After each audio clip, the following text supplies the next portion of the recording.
शापित बिजूका scarecrow पर अचानक कुछ छात्रों ने हमला कर दिया। किसे पता था कि जब वे वहां से जाने ही वाले थे, उनमें से एक लड़के ने देखा कि बिजूका के चेहरे पर अजीबोगरीब कीड़े रेंग रहे हैं। उसने तुरंत अपने दोस्त से एक बेसबॉल बैट मंगवाया और बिना कोई बात किए सीधे उसके सिर पर दे मारा। फिर वे सब गाड़ी में बैठकर चले गए।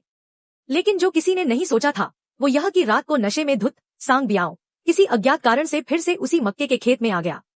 इस बार बिजूका की नजरें उसी पर टिकी हुई थी।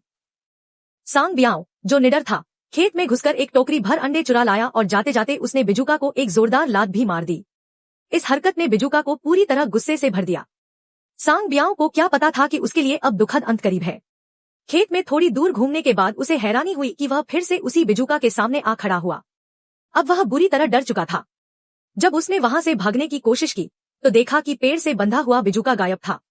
और तभी मक्के के खेत में एक ठंडी भयानक हवा चलने लगी। अब उसका दिल डर से मुंह में आ गया, लेकिन कोई रास्ता न देख वह आगे बढ़ता रहा। अगले ही पल जो हुआ उससे सांग बियाओ लगभग वहीं डर के मारे बेहोश हो गया।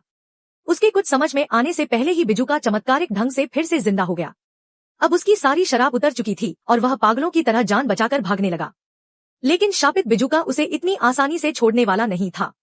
और तभी भागते हुए सांग बियाओ एक खाद उठाने वाले कांटे से टकराकर गिर पड़ा। ऐसा लग रहा था कि आज रात वही उसकी आखिरी रात होगी। उसने झटपट वही कांटा उठाया, लेकिन अगले ही पल बिजूका ने वह कांटा उससे छीन लिया और उल्टा उस पर हमला कर दिया।